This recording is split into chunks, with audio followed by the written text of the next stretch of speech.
또 터널이 있습니다. 여러분들 그거를 잘 상기하면서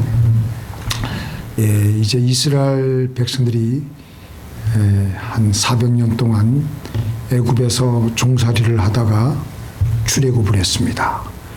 그리고 하나님의 도우심으로 홍해수를 건넜고요.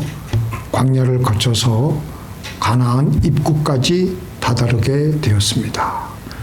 가나안 땅에 들어가기 위해서 모세는 12정탐꾼을 보내었습니다. 그래서 40일간 이 12정탐꾼은 가나안 그 적진에 들어가서 자세히 정보를 얻어가지고 돌아왔습니다. 돌아온 다음에 먼저 10정탐꾼들의 보고가 이렇습니다. 과연 그 땅은 젖과 꿀이 흐르는 땅인데요. 그 땅 백성들은 너무나도 키가 크고 근육이 그냥 땅땅 뭉쳐있고 건장하고, 그리고 그들이 만든 성읍은 너무나도 견고하고 해서 우리가 도저히 그 땅을 차지할 수가 없습니다. 그러니까 그 말을 들은 백성들이 낙심하여서 하나님을 원망하며 우리 장관을 세워서 도로 애굽으로 돌아가자. 이렇게 이스라엘 백성들은 눈에 보이는 대로 생각을 하고 행동하기 시작했습니다.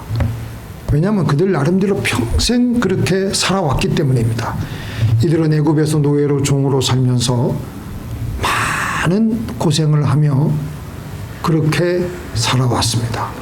일을 하루 종일 하며 벽돌을 찍어내며 벽돌을 많이 만들고 벽돌을 아주 품질 좋게 만들어도 칭찬은 그냥 더 가혹하게 이스라엘의 그 관리들로부터 노동을 착취를 당했습니다. 이렇게 열심히 일을 해봤자 아무런 좋은 일이 생기지 않으니까 아예 이들은 모든 세상을 포기하고 눈에 보이는 대로만 생각을 하며 살아가고 있는 겁니다. 네, 여호수아와 갈렙은 어떻습니까? 하나님이 하신 약속의 말씀을 믿었고 그 약속의 음성을 들었고요. 다른 10정탐꾼들의 보고와는 다르게 하나님이 기뻐하시면 우리가 할 수 있습니다. 하나님을 개입시켜 놓고 생각을 했습니다. 가나안에 들어가는 것은 하나님의 약속이므로 이 약속을 믿음으로 받아들이는 것은 똑같이 힘들고 어려운 환경이지만 여호수아와 갈렙이 본 생각과 다른 10정탐꾼이 본 생각은 정반대였습니다. 똑같은 환경인데도 여호수아와 갈렙은 가나안 땅에 들어갈 수 있다, 믿음으로 충천해 있는 거예요. 그래서 눈앞에 보이는 그 가나안의 원주민들이 비록 키가 크고 장대하지만 그런 문제들이 오히려 우리에게는 답이다. 하나님이 기뻐하시면 그게 무슨 문제가 되느냐. 그것 때문에 우리가 성장할 수 있다. 더 건강해질 수가 있다. 더 우리는 잘할 수가 있다. 그럴 정도로 그들은 문제를 답으로 여기고 긍정적인 마인드로 충천했습니다. 무엇이 그들로 하여금 그렇게 생각하게 하였느냐. 그들은 하나님이 나와 함께 하신다는 믿음이 있었는데 하나님의 음성을 지금 믿고 살아가기 때문에 그렇게 되는 것입니다. 교회 다니는 많은 사람들이 하나님의 음성을 듣지 못하고 하나님의 임재를 체험하지 못하며 그저 종교 생활 하듯이 살아갑니다. 그러다가 위기가 터지게 되면 자기네 마음대로 살아가며 우왕좌왕 아우성을 지르는 겁니다. 그래서 어떤 미국 유명한 척 스윈들 목사님은 기독교의 가장 큰 원수가 하나 있는데 그게 바로 종교라고 했습니다. 우리가 믿는 신앙생활은, 우리가 하는 신앙생활이란 것은 하나님이 우리에게 말씀하시고 우리는 그 말씀을 듣고 믿음으로 그대로 살아가는 것입니다. 그런데 우리는 보통 다 종교적으로 형식적이고 하나님 없이 내 열심, 내 노력으로만 살려고 하고 지금 살아서 나에게 말씀하시는 하나님의 음성은 전혀 듣지 못하고 믿음이 없이 살아가고 있는 겁니다. 하나님의 임재에 대해서는 전혀 느끼지 못하고 하나님과는 관계없이 자기 힘으로 살아가는 겁니다. 10명의 정탐꾼들은 그들 나름대로 하나님에 대해서는 듣기는 들었을 겁니다. 실제로 그들은 그러나 듣기는 들었지만 한 귀로 듣고 한 귀로 흘렸기 때문에 10명의 정탐꾼들의 그 내면의 세계는요, 그 환경이 어두컴컴한 동굴이에요. 빠져나갈 줄 모르는 답답하고 캄캄한 동굴입니다. 왜냐하면 그들에게는 그들의 길을 비춰주는 하나님의 말씀이 없었기 때문입니다. 계시가 없으니까, 하나님의 말씀이 없으니까, 하나님의 음성이 그들에게 들리지 않으니까 모든 것이 캄캄한 겁니다. 자, 우리 한번 읽어볼까요?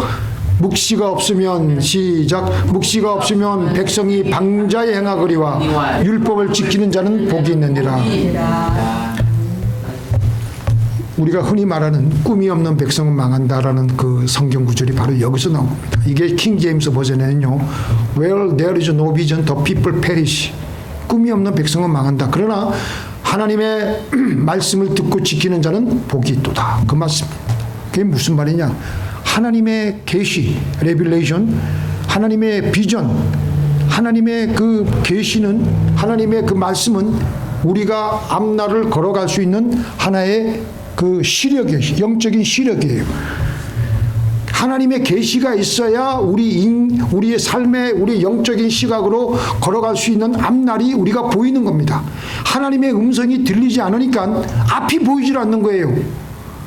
그러니까 저들은 절망하고 좌절하고 보이는 대로 생각하고 인간의 악한 본능대로 한탄하고 방자하고 하나님께 막 욕을 하고 원망하고 돌로 때려 죽이려고 그러고, 그러니까 방자히 행하는 거예요. 방자히.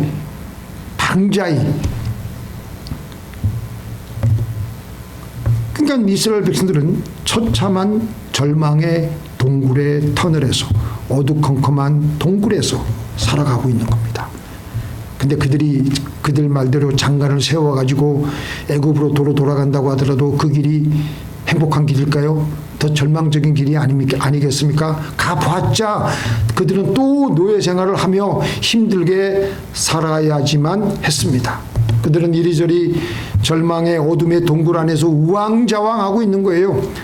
우리가 어저께 새벽 기도 때 부른 찬송가, 새 찬송가, 거기 가사 3절이 이래요. 길도 없이 거친 넓은 들에서 갈 길 못 찾아 애쓰며 이리저리로 헤매는 내 모양 조원수 조롱하도다.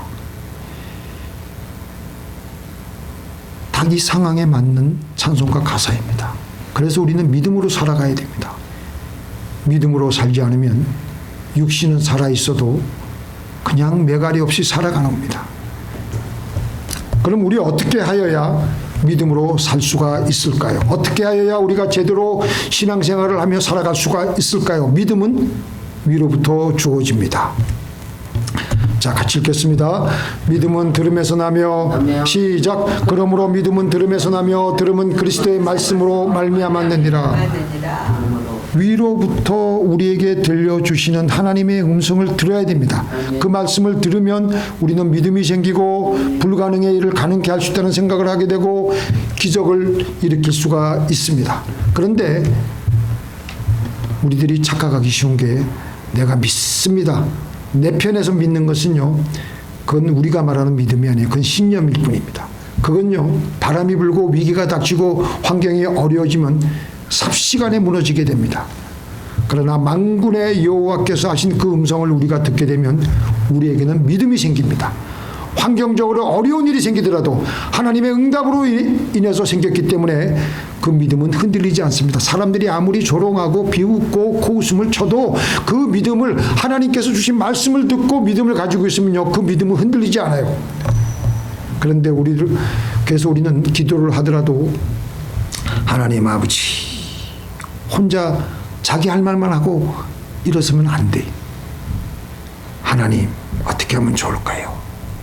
하나님, 이 문제를 가지고 어떻게 하면 좋겠습니까? 그래가지고 하나님께서 주시는 말씀이 대개 그 문제는 이렇게 해라. 내 귀에 들리지는 않아요. 그러나 내 마음의 귀에 들려요. 내 영의 귀에 들려. 그걸 들으라는 게 그걸. 근데 그게 하나님의 말씀인지 또 마귀의 말씀인지 마귀의 음성인지 알 수가 없어. 그럼 또 기도해. 그럼 또 그 말씀이 또 들려. 그러면 그 말씀이 하나님의 음성이에요. 그래서 기도란 하나님 앞에 나아가 구하고 찾고 두드려서 하나님의 음성을 듣는 것입니다. 믿습니까?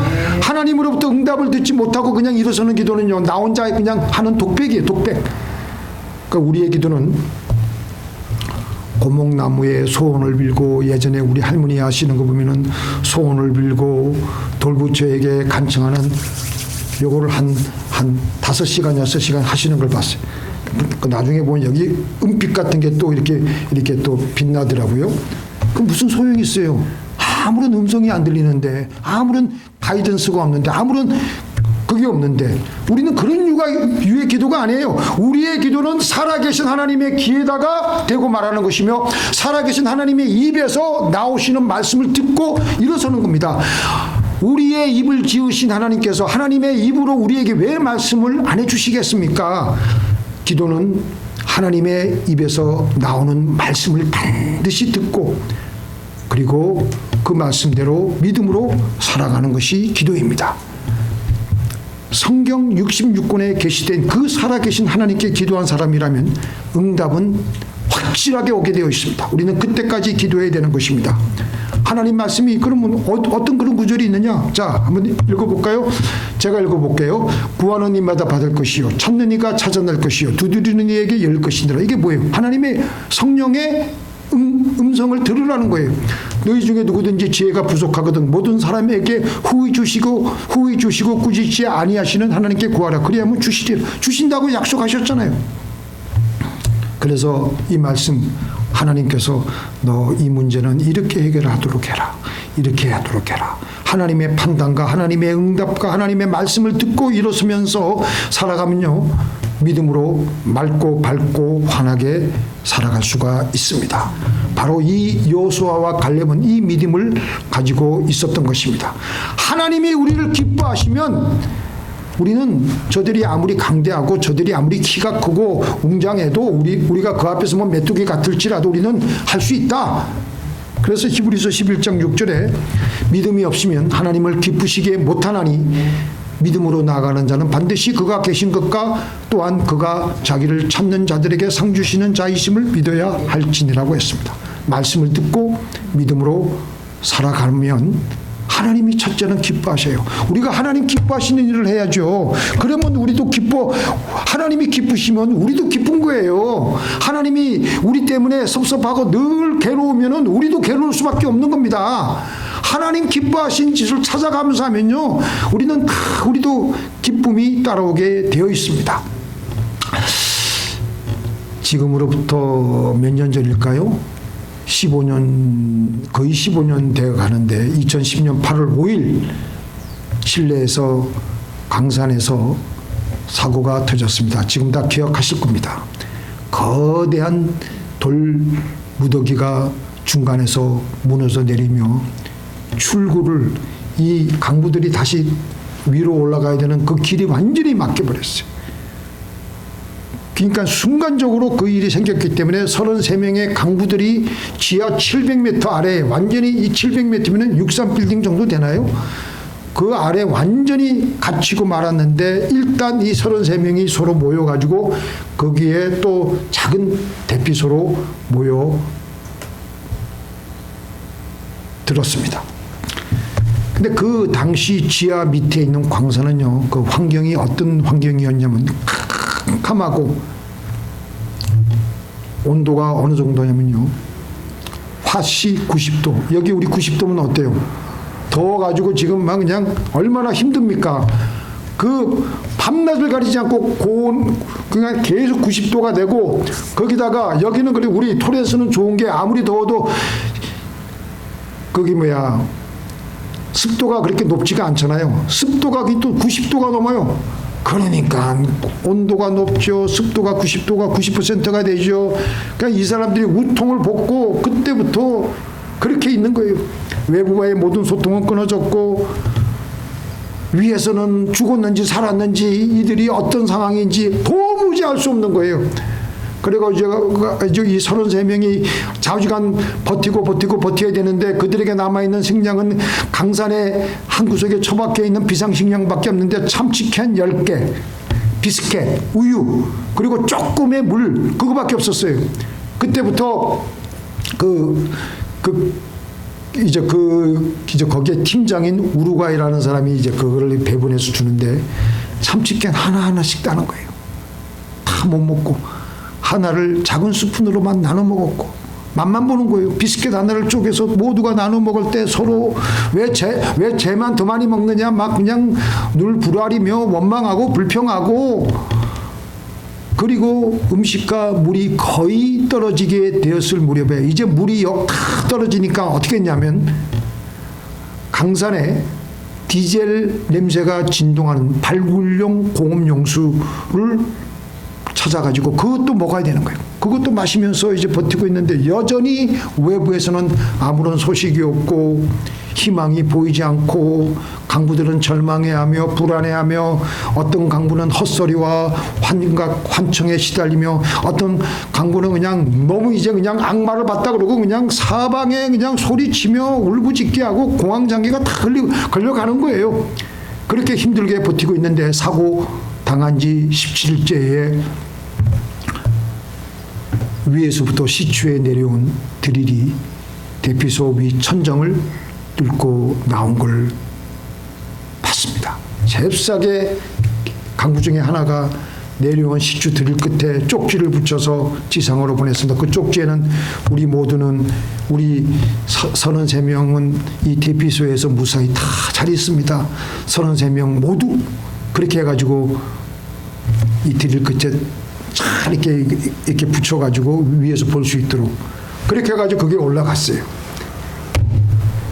그 순간 그거 이제 다시 드릴을 쫙 하니까 밑에 33명이 모두 무사히 살아있다는 소식을 듣고 사람들은 이 지상에 있는 사람들은 모두 다 환호를 하는데 그렇지만 바로 그들을 구출할 수가 없는 거예요. 너무 깊이 갇혀버려 있었기에. 그리고 그때부터 52일 동안 강부들은 계속 암흑 속에서 있어야 되는 거예요. 그런데 그때부터는 상황이 틀린 거예요. 외부에서는 물이 조금이라도 음식과 물, 의약품이 계속 들어가고 식량도 들어가고 편지가 또 내려오면서 그때부터 이들에게는 상황이 어떻게 달라졌겠습니까? 희망과 기쁨으로 또 믿음으로 마음으로 이제 서로 원망과 불평을 하지 않게 되고 매일 일정 시간 운동하고 서로 이야기하고 서로 버텨가며 우리 이제 살아갈 수 있다, 우리 이제 살아날 수 있다 믿음을 가지고 서로를 격려하기 시작했습니다. 위에 지상에서는 칠레 정부와 군대 세계 각처에 있는 특별히 미국에 있는 이 나사에 있는 인력들 이 전문가까지 모여가지고 어떻게 하면 이 700m 지하 700m 있는 사람들을 구출해낼 수 있을까 해가지고 그렇게 해가지고 마침내 사고 당한 지 69일만 2달 열흘이죠, 그죠? 10월 13일 날 한 사람씩 피닉스 캡슐로 이게 아마 나사에서 만들었다고 해요. 강부들이 한 사람씩 지상으로 올라오는 거예요. 한 사람씩 무사히 가족품으로 다 돌아와가지고 세계가 그때 크게 기뻐했던 그 기억이 있습니다. 자, 여기서 한번 우리가 한번 생각을 해볼까요? 시추 드릴이 그 천정을 뚫고 들어가기 전까지 17일까지 외부와의 연락이 닿기 이전의 상황은 어땠습니까? 아무런 외부와의 소식이 없는 채 그들은 눈에 보이는 현실을 보면요, 그들은 죽고 싶어 했어요. 죽을까 공포에 잡혀서 서로 원망하고 불평하고 우리를 죽여달라고. 그런데 17일째 외부와의 연락이 닿은 이후 똑같은 환경이었지만 그들은 격려의 편지를 받아보면서 새로운 희망과 믿음으로 살아갈 수가 있게 되었습니다. 그게 바로 오늘 우리가 읽은 여호수아와 갈렙의 모습이었고 믿음을 가지고 살아가고 있는 우리의 모습입니다. 마태복음 7장에 보면요, 제가 저번 주에도 말씀드렸지만 모래 위에 지은 집과 반석 위에 세운 집이 있다고 했습니다. 예수님께서 말씀을 듣고 행하지 않는 자들은 어떤 데다가 세운 집이라고요? 모래 위에. 말씀을 듣고 행한 사람들은 어디다가 세운 집이라고요? 반석 위에. 반석이 뭐예요? 돌, 암반. 홍수가 나고 비바람이 몰아칠 때는요, 모래 위에 세운 집들은 밑에 모래 위에 세웠기 때문에 다 떠내려갑니다. 그런데 반석 위에 세운 집들은 떠내려가지 않아요. 끄떡없이 버팁니다. 하나님께 기도하고 믿음으로 살아가는 사람들은요, 반석 위에 집을 세운 사람들인데 이런 위기가 닥쳤을 때 태평해요. 마음의 평안을 가질 수 있고 다른 사람을 오히려 위로할 수 있고 다른 사람을 오히려 그 다른 사람의 불안을 달래주며 버텨낼 수 있고 이 상황이 앞으로 어떻게 전개될 것이라는 것을 알아가며 살아가는 겁니다. 그런데 말씀을 들어도 한 귀로 듣고 한 귀로 흘리며 행하지 않는 사람들은 모래 위에 세운 집들이기 때문에 세상의 환경에 절망적으로 갇혀서 있다가 위기 앞에서 그들은 여지없이 무너지는 겁니다. 열정탐꾼과 대다수의 이스라엘 백성들은 가나안 원주민들의 신체가 크고 그냥 장대하고 성읍이 견고한 것에만 두려워서 어쩔 줄 몰라 하며 눈에 보이는 것만 생각하지, 그러니까 무너져 내리는 거예요. 그리고 도로 후퇴할 생각이 나고 장관을 뽑아서 우리 도로 애굽으로 돌아가자, 하나님을 대적하는 그 지도자를 대적하는 믿음 없는 말을 하는 거예요. 그리고 오히려 그들이 보기에 터무니없이 말하는 여호수아와 갈렙의 말을 짓밟아버리며 뒤로 도망갈 생각을 하고 있는 것입니다. 같이 읽겠습니다. 에브라임 자신은 무기를 갖추며 활을 가졌으나 전쟁의 날에 물러갔도다. 여기 에브라임은요, 요셉의 그 두 번째 아들입니다. 나중에 이제 그 이스라엘의 12지파가 되었는데요. 에브라임은 여기 에브라임의 그 이스라엘의 한 지파만 가리키는 것이 아니라 하나님께서 이스라엘을 부를 때 부르는 애칭이에요. 애칭. 그러니까 이스라엘 백성 전체를 부르고 있는 거예요. 이스라엘 백성들이 지금 무기를 가지고 있었고 활을 가지고 있었지만 정작 전쟁의 날에 저들은 전쟁을 하지는 않고 내빼고 있는 겁니다. 왜냐? 오랫동안 그들은 하나님과의 관계가 끊어져 있었고 하나님의 음성을 들은 지 오래이기 때문에 그들은 지금 두려움의 동굴 속에서 웅크리고 있는 거예요. 지금 계속해서 모든 환경을 그렇게 바라보고 있으니까 엄두를 못 내는 겁니다. 믿음으로 나갈 수 있는 그런 그 선택을 못 하는 거예요. 저들은 인생의 기나긴 어둠의 동굴에서 빠져나오지 못하고 그렇게 살고 있었던 것입니다. 결론적으로 말씀드리겠습니다. 우리의 인생길을 동굴에서 살아가느냐, 터널에서 살아가느냐는 믿음의 태도에 달려 있습니다. 터널은 동굴하고 차이가 뭐가 있죠? 열려 있어요. 끝이 있습니다. 우리 동굴은 끝이 없어요. 터널은 끝이 있어요. 터널은 조금만 더 가면 끝이 있으니까 밖이 나오잖아요. 우리가 하나님의 음성을 듣고 믿음으로 나가면요, 하나님이 우리가 나갈 길을 보여주기 때문에 우리가 가는 길이 터널이 되는 거예요. 그런데 동굴은 어때요? 나 혼자 어두컴컴한 곳에서 위로부터 오는 하나님의 음성을 들을 생각은 하지 않고 웅크리고 집에서만 답답하게 힘들게 살아가고 있는 겁니다. 동굴 속에 웅크리고 자기 혼자만의 연민에 빠져가지고 나는 왜 이렇게 됐지 절망감에 쌓여가며 공포에 휩싸이며 살아가고 있는 현대인들을, 그래서 현대인들이 공황장애를 많이 겪고 있는 겁니다. 얼마 전에 요 최근에 뉴스죠. 여러분들 다 소식 들었을 것입니다. 개그맨인 이경규 씨가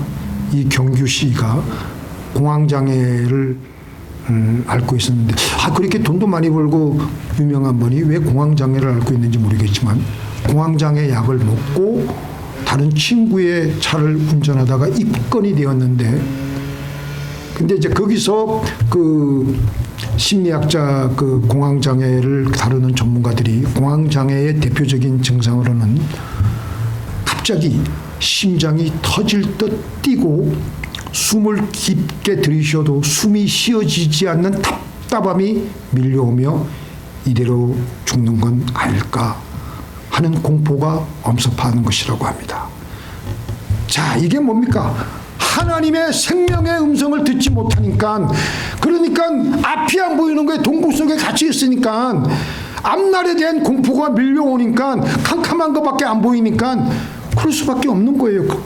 근데 우리는 어떻게 해야 됩니까? 우리는 그런 상황이 되면 하나님께 나와서 부르짖고 기도하고 하나님의 음성을 들어야 돼요. 하나님이 나와 함께 하시는 것을 믿고 동굴 속에서 나와 터널로 빨리 빠져나와야 되는 겁니다. 이번에는 하나님이 나를 어떻게 인도하실 것인가 기대를 하고 믿음으로, 이 모든 문제도 우리의 밥이다, 여호수아와 갈렙이 그 말했잖아요.